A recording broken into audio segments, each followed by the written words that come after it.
أشرقت نفسي بنور من فؤادي حينما رددت يا رب العباد، وانتشت روحي وصار الدمع يجري. يا إلهي خذ بقلبي للرشاد. أشرقت نفسي بنور من فؤادي حينما رددت يا رب العباد، وانتشت روحي وصار الدمع يجري. يا إلهي خذ بقلبي للرشاد. أشرقت نفسي بنور من فؤادي.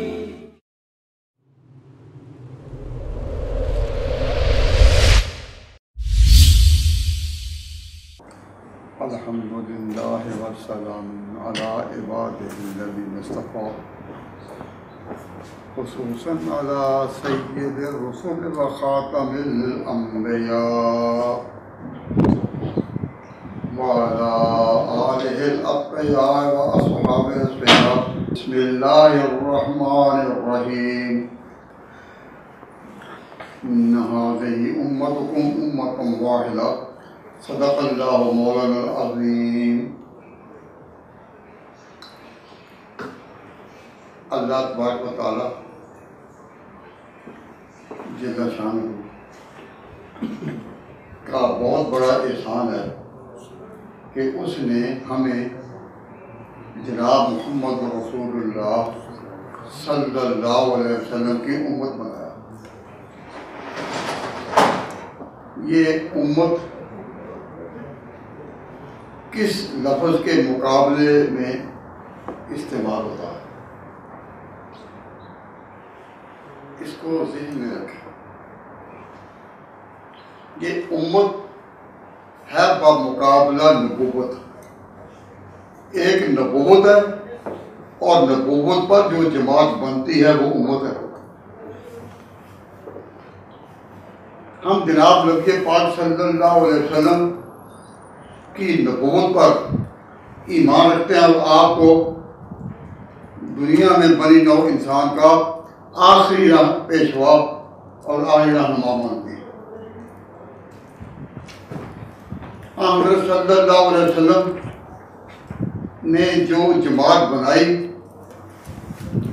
اس کا نام ہے آپ کی امت کو نبوت اور امت ساتھ چلتی ہے۔ جس طرح ہم یہ کہتے ہیں ختم نبوت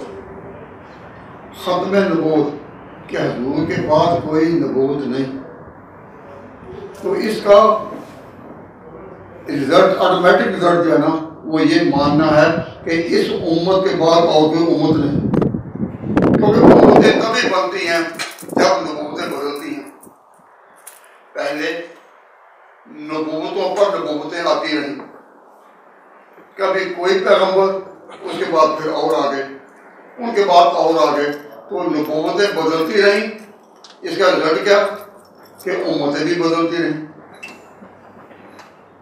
تو خاتم النبیین صلی اللہ علیہ وسلم کے بعد جب کوئی امت نہیں یا کوئی نبوت نہیں تو اس کا لازمی نتیجہ ہے کہ اب اور کوئی امت نہیں، تو دونوں چیزیں ساتھ چلیں گی، نبوت اور امت۔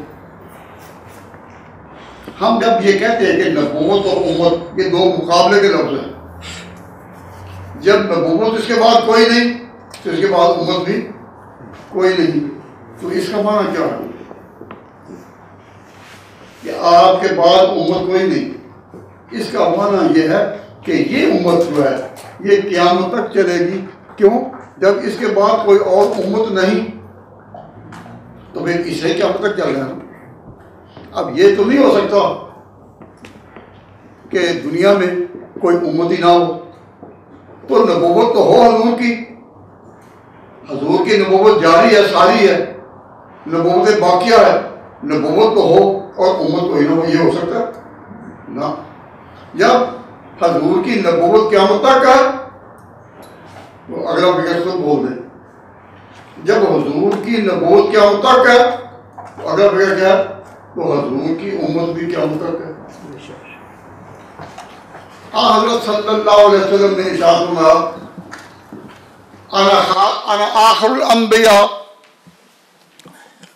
کہ میں آخری پیغمبر ہوں، وانتم آخر الامم اور تم آخری امت ہو. تو نبوت اور امت دونوں سلسلے ساتھ ساتھ چلتے ہیں. تو ختم نبوت کے قائلین، ختم نبوت پر ایمان رکھنے والے وہی ہو سکتے ہیں کہ جو ایک امت پر بھی ایمان رکھے کہ ایک امت ہے، اور جو امت کو تو نہ مانے اور کہیں کہ ہم ختم نبوت مانتے ہیں، بے معنی بات ہے. تو امت کو ماننا کہ حضور کی امت ہے اور یہ امت قیامت تک رہے گی، یہ بات میں اس لیے کہہ رہا ہوں کہ بہت سے لوگ جو ہیں وہ یہ عقیدہ رکھتے ہیں کہ امت جو ہے وہ بھٹک چکی ہے، جا چکی ہے، ہمیں امت کی پرواہ نہیں.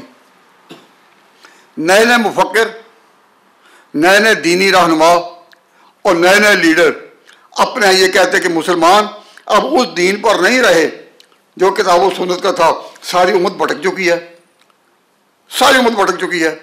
تو جو یہ عقیدہ رکھتے ہیں کہ امت نہیں رہی، ان کا ختم نبوت پر ایمان ہو سکتا ہے؟ نہ. ختم نبوت پر ایمان تبھی ہوگا کہ امت پر بھی ایمان ہو. کیوں؟ نبوت امت ساتھ ساتھ چلتے ہیں، نبوتیں بدلتی رہیں، امتیں بھی بدلتی رہیں. جب ایسی نبوت آئی جو غیر متزلزل ہے، جس کے بعد اور نبوت نہیں، تو پھر امت بھی ایسی ہے کہ آخر تک یہ رہے گی. اب امت کو امت نہ ماننا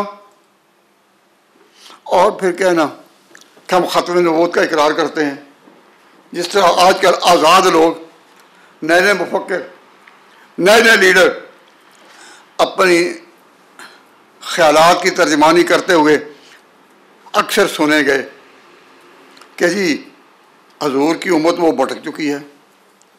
حالانکہ حضور اکرم صلی اللہ علیہ وسلم نے ارشاد فرمایا کہ اس امت میں کتنے ہی گمراہ فرقے کیوں نہ ہو جائیں، لیکن لا تزال طائفۃ من امتی ظاہرین الحق لا یضر من خالفہم، اس امت کا ایک طبقہ حق پر قائم رہے گا قیامت تک.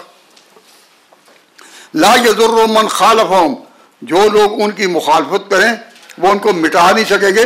خدا نے اس امت کو باقی رکھنا ہے. آج مسلمانوں کو ختم نبوت کا اقرار کرتے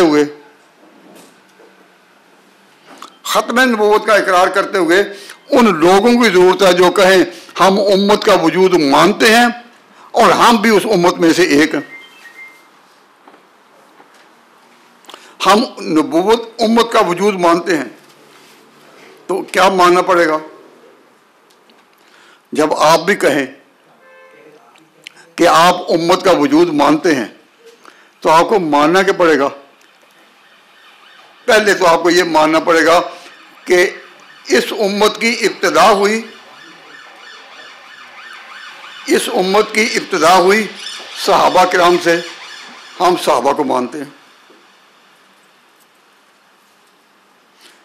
تو جو شخص اتنا نہ کہہ سکے ہم صحابہ کو مانتے ہیں، وہ آگے امت کے چلنے کا اقرار کر سکے گا؟ امت کا پہلا طبقہ جو ہے اس کا نام ہے صحابہ کرام. تو جو کہیں انہی کو ہم نہیں مانتے.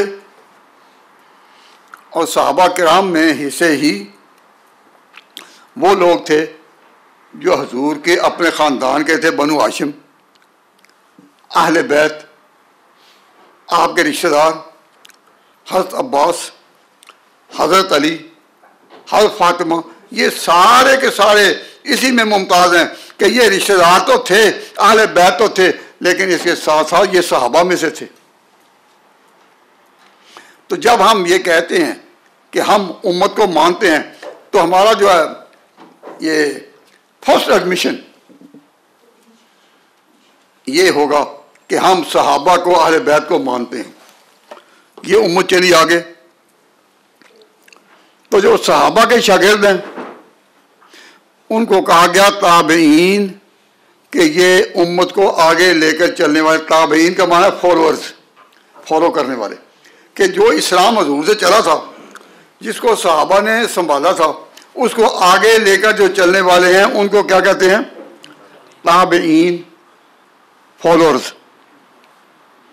تو ختم نبوت پر ایمان انہی کا ہو سکتا ہے جو صحابہ کے ساتھ پھر آگے فالوورز کو بھی مانے.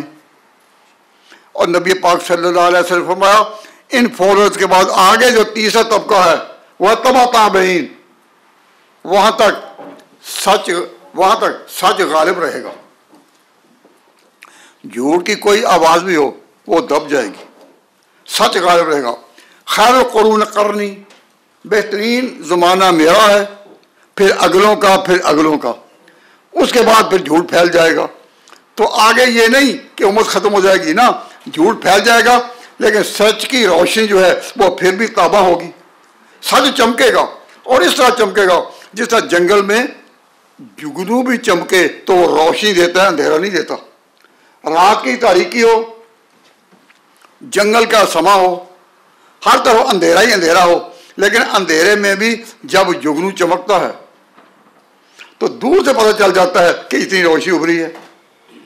تو فرمایا کہ کتنا ہی دین میں لوگ غلط بیانیاں کیوں نہ کریں لیکن حق کی شمع روشن رہے گی اور قیامت تک جو ہے یہ پروانہ آپ کے سامنے اپنی ضیاباری کرتا رہے گا.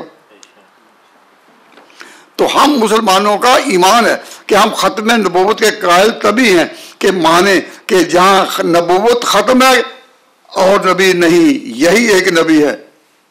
تو ساتھ ساتھ یہ عقیدہ رکھیں کہ امت بھی یہی ایک ہے، آگے اور کوئی امت نہیں. اب ہم اس طرف آتے ذرا توجہ کیجئے. یہاں جو لوگ آئے ہیں یعنی یورپ میں یا انگلینڈ میں یا ان مغربی ممالک میں دوسری قومیں، ان کو اتنا بھی شعور نہیں، پتہ نہیں کہ ہمارا اور غیر مسلموں کا فرق جو ہے وہ کیا کیا ہے. مثلا ہم اس وقت اس ملک میں ہیں، یہ ملک کن کا ہے؟ عیسائیوں کا. یہ ملک کن کا ہے؟ یہ ملک کن کا ہے؟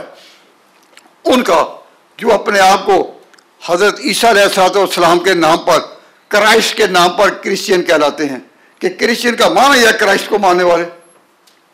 تو یہ ایک لائن ہے. تو مسلمانوں کو جو ذہن میں یہ بات آ گئی کہ ہمارا ان سے صرف مذہب کا اختلاف ہے، یہ بات غلط ہے. نو واردین یورپ میں نئے نئے وارد ہونے والے، یورپ میں نئے نئے لوگ جو آنے والے ہیں، یورپ میں نئے نئے لوگ آنے والے جو نووارد ہیں، ان اسٹوڈنٹس کو یہی بتایا جاتا ہے کہ ہمارا اور ان کا مذہب کا اختلاف ہے. بس یہ بات غلط ہے، یہ بات غلط ہے. ہمارا اور ان کا صرف عقیدے اور مذہب کا اختلاف نہیں، اس کے ساتھ ساتھ ہمارا اور ان کا تہذیب کا بھی اختلاف ہے. ہماری تہذیب اور ہے، ان کی تہذیب اور ہے. تہذیب کیا ہے؟ Civilization and culture. مسلمانوں کا جو تہذیبی ورثہ ہے وہ اور ہے. اور مسلمان صرف عقیدے میں ہی مختلف نہیں، شریعت میں ہی صرف مختلف نہیں، بلکہ اس کے ساتھ ساتھ اپنی تہذیب میں مختلف ہیں. تہذیب کا معنی رہنا سہنا. اب میں ایک بات کی طرف توجہ دلاتا ہوں، ذرا غور کریں. مسلمانوں کی تاریخ میں یہ ہے کہ مسلمان جہاں بھی ہوں، جہاں بھی رہیں، وہ اپنی اولاد سے بیگانہ نہیں ہوتے. جتنے بھی مسلم کنٹریز ہیں ان پر آپ ایک تنقیدی جائزہ لیں تو مسلمان جو ہیں ان کا رہنے سہنے کا طریقہ اور ان کی تہذیب یہ کہ وہ اپنی اولاد سے فارغ نہیں ہوتے. یہاں یہ تہذیب ہے. ان یورپ والوں کی تہذیب یہ ہے کہ بچہ ذرا جوان ہوا پھر وہ ماں باپ سے فارغ ہے، اور ماں باپ یہ سمجھتے ہی نہیں، ماں باپ یہ سمجھتے نہیں کہ ہم نے اس کو ساتھ رکھنا ہے. کہتے جی اب یہ جوان ہو گیا، بڑا ہو گیا،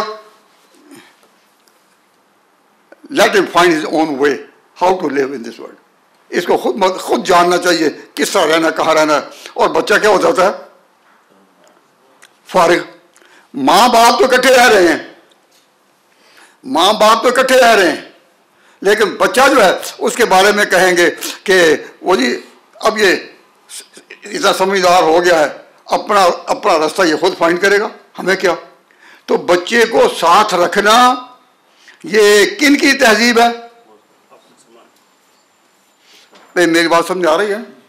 بچوں کو ساتھ رکھنا یہ تہذیب ہے مسلمانوں کی، اسلام کی. ان کی تہذیب یہ ہے کہ بچوں کو ساتھ نہیں رکھنا. بچہ جب ذرا ہو سنبھال لے وہ اپنی راہ خود معلوم کرے. وہ زندگی کا پارٹنر یا بیوی یا شادی اپنی مرضی سے ہے، ایک دوسرے کو کر لیں گے، لیکن بچوں کو ساتھ رکھنا ہے. یہ تہذیب کن کی ہے؟ بھائی میری بات سمجھ آ رہی ہے؟ تو اس کی طرف توجہ تو فرمائیں. بچوں کو ساتھ رکھنا یہ تہذیب ہے اسلام کی. حتیٰ کہ مسلمانوں کے لیے سب سے بہترین وقت کون سا ہے؟ جب وہ نماز پڑھتے ہیں، جب وہ اللہ کے دور کھڑے ہوتے ہیں، اللہ کے دور پیش ہوتے ہیں، اور جب نماز پوری کر لی، رکعتیں پوری کر لی، تو اخیر میں کیا کہتے ہیں؟ رب اجعلنی مقیم الصلاۃ، اے اللہ مجھے نماز پر لگائے رکھ. رب اجعلنی مقیم الصلاۃ، اے اللہ مجھے نماز پر لگائے رکھ. ومن ذریتی، اور میری اولاد کو بھی. تو جب نماز کا آخری مرحلہ آیا، اولاد کو یاد کیا یا نہیں کہ مجھے بھی رکھ نماز قائم کرنے والوں میں. ومن ذریتی، اور میری اولاد کو بھی. تو نماز سے بہتر اور کوئی وقت نہیں، اور اس سے زیادہ کوئی مبارک گھڑی نہیں. لیکن اس وقت بھی مسلمان تہذیب میں، اسلامی تہذیب میں یہ ہے کہ اولاد کو چھوڑنا نہیں. رب اجعلنی، اے پروردگار مجھے قائم رکھ، مقیم الصلاۃ، نماز قائم کرنے والا. ومن ذریتی، اور میری اولاد کو بھی.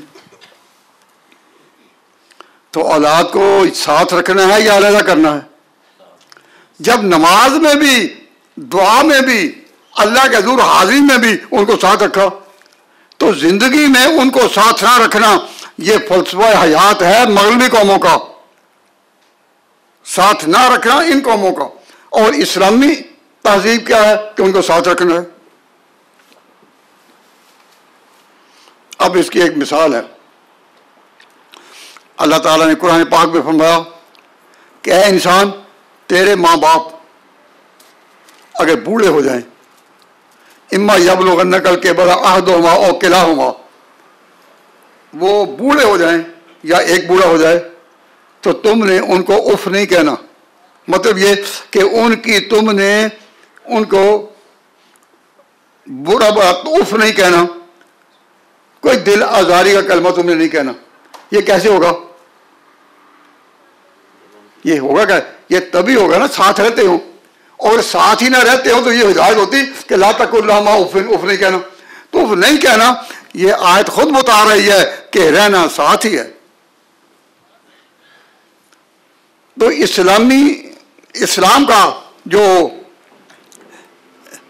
ان کا جو فیملی کلچر ہے جس سے یہ قوم بنتی ہے، حضور کی ختم نبوت چلتی ہے. ختم نبوت چلے گی. ختم نبوت کب چلے گی؟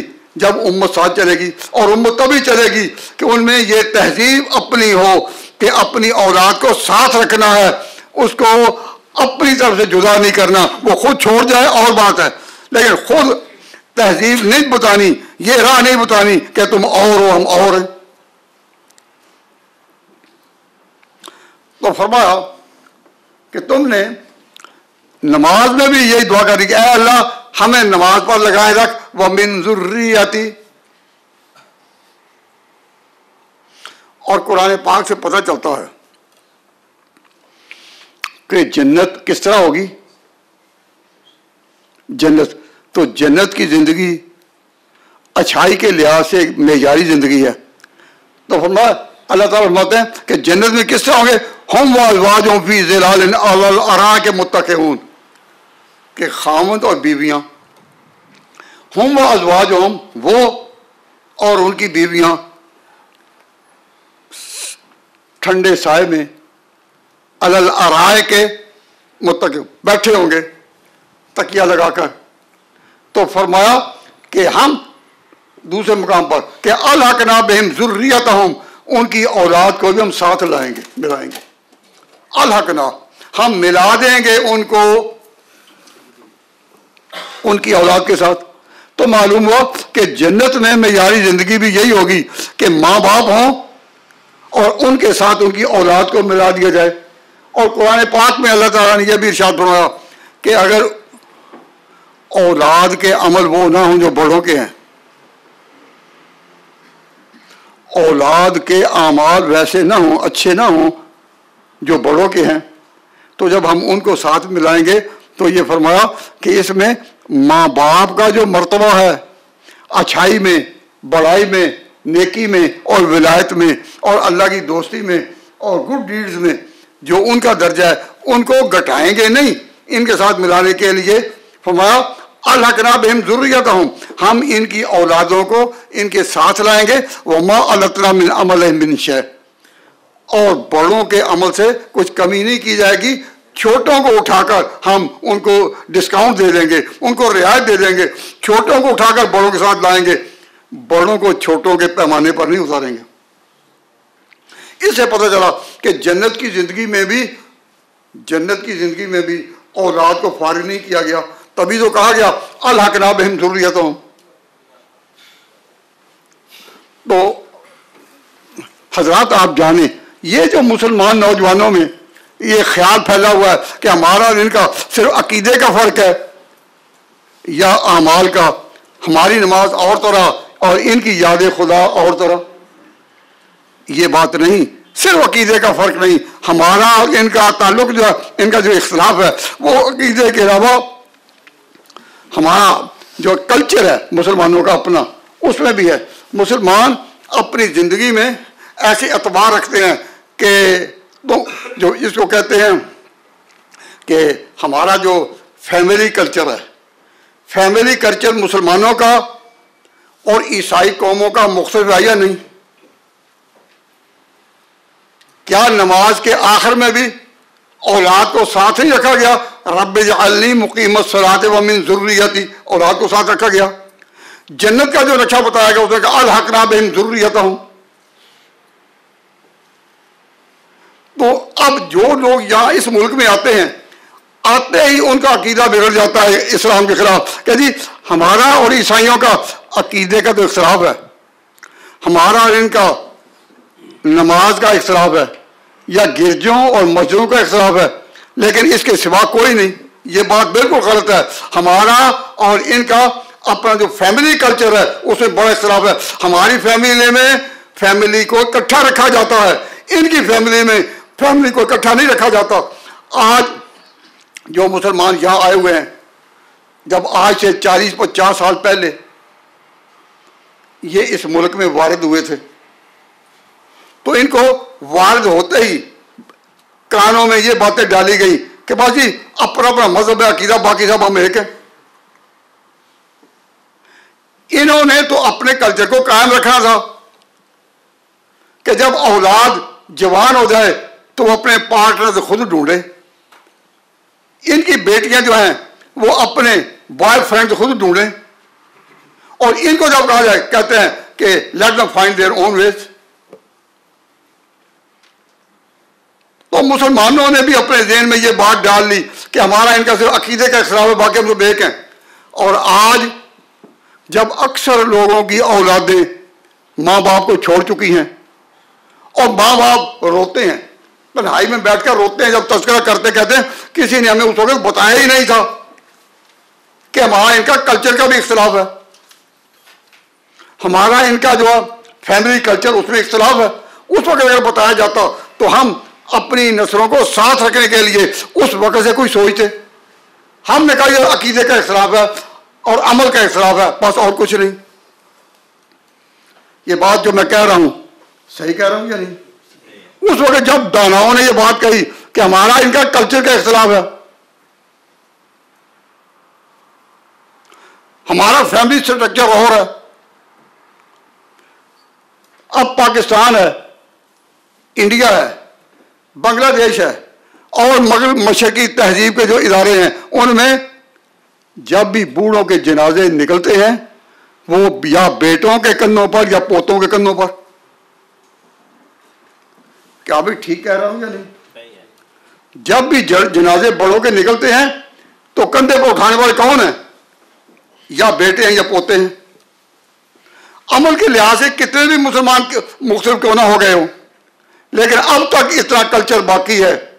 اور یہاں مسلمان جب آئے تھے تو ایئرپورٹ پر ان کو بتا دیا تھا، اور جب وہی علماء نے یہ کہا کہ نہیں ہمارا کلچر مختلف ہے تو انہوں نے علماء کی باتوں کی پرواہ ہی نہیں کی. تو اپنے کلچر کو باقی رکھنے کے لیے کیا طریقے ہیں؟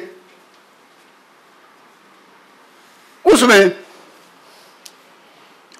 جب بھی کبھی قوم کے سامنے کوئی بات رکھی گئی کہ اپنے کلچر کو باقی رکھنے کے بغیر آپ اپنے دینی تقاضوں کو پورا نہیں کر سکیں گے، قرآن پاک نے صرف یہی نہیں کہا کہ تمہارے عقیدے اور اعمال، عبادت اور شریعت غیر مسلم مختلف ہے، نہیں، کلچر بھی مختلف ہے. اور کلچر یہی ہے کہ اولاد کو جدا نہیں کرنا، ساتھ رکھنا ہے، آخر تک ساتھ رہے. اب جب اکثر مسلمان گھر جو آج سے 40-50 سال پہلے آئے تھے اولاد سے اپنی گود خالی کر چکے ہیں، بعض کو پتہ بھی نہیں کہ اولاد کہاں کہاں ہے.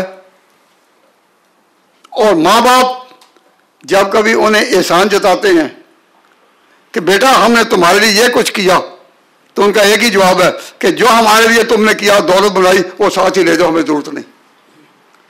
اس وقت پھر انسان کو ہوش آتی ہے کہ ہم کہاں گئے، جن پہ تکیہ تھا وہی پتے ہوا دینے لگے، جن پہ سارا تھا. تو بزرگان محترم تفصیل سے بات کہنے کا وقت نہیں، لیکن ہم نے اس ملک میں آ کر یہ جو پرانی اپنی باتیں یاد رکھنے کے لیے مختلف کانفرنس رکھی ہیں، کہیں ختم نبوت کانفرنس ہے، کہیں کوئی عنوان ہے، کہیں کوئی عنوان ہے، تو اس میں اپنے عزیزوں کو، اپنے بھائیوں کو، اپنے ہم مذہب لوگوں کو ایک یاد دلائی جاتی ہے. کبھی ہم بھی تم بھی تھے، آج نہ تمہیں یاد ہو کہ نہ یاد ہو کہ ہمارے عقیدے میں مسلمانوں کا صرف عقیدہ اور شریعت ہی مختلف نہیں، ان کا تہذیبی کلچر بھی مختلف ہے. ڈاکٹر اقبال ایک بڑے عظیم مفکر گزرے ہیں. وہ جب اپنی ڈگری لے کر جرمنی سے اور لندن سے جب اپنے وطن پہنچے تو اسے مغربی قوموں کو مخاطب کر کہا ہماری تمہاری جنگی کلچر میں تہذیبی ہے، ہمارا مغرب سے صرف عقیدے کا نہیں اتنا فرق، ہمارا ان کا کلچر کا بڑا اختلاف ہے. تو اقبال نے مخاطب کو کہا تھا اے مغربی قوموں تمہاری تہذیب اپنے خنجر سے آپ ہی خودکشی کرے گی، کہ جس تہذیب کے، جس سویلائزیشن کے، جس کلچر کے تم پیچھے جا رہے ہو اس سے تمہارے گھر نہیں رہیں گے، خاندان نہیں رہیں گے، تمہاری فیملی لائف نہیں رہے گی، تم اجڑو گے گرو گے، اجڑو گے گرو گے، اور بڑھو. تمہاری تہذیب اپنے خنجر سے آپ ہی خودکشی کرے گی. اب اتنی بڑی غلطی انہوں نے اپنی تہذیب میں کی تو انہوں نے تو کی اور اس کا پھل ان کے سامنے ہے، اور وہ اس تہذیب کا پھل چکھنے میں کوئی تلخی محسوس نہیں کر رہے. لیکن مسلمانوں کی تو تہذیب ہی اور تھی. مسلمانوں نے بھی آتے ہوئے کہا نہیں وہ بھی آزاد، بچے آزاد ہیں جی، ان کو اپنی گپ کرنے دو. جو بچے آزاد پھرتے ہوں، آزاد گھومتے ہوں، اگر کبھی ماں باپ آپس میں ذکر کریں کہ یہ کیا تو دوسرے کہتے ہیں نہیں جی بڑے جو ہو گئے ان کو کرنے دو، let them enjoy, let them enjoy. ان کو یہ کہتے ہیں کہ لیٹ دم انجوائے، اور جب وہ خود ان سے فارغ ہو جاتے ہیں تو کئی ایسے بھی یہاں بدبخت لوگ ہوئے کہ باپ کے مرنے کا پتہ وہ چند مہینوں کے بعد چلا بیٹے کو. ایسا بھی ہوتا ہے کہ ان کو دفن کرنے والا کوئی نہیں. کیوں کہ انہوں نے بڑی خوشی جا کر کہا تھا کہ ہمیں یہاں پاؤنڈ چاہیے،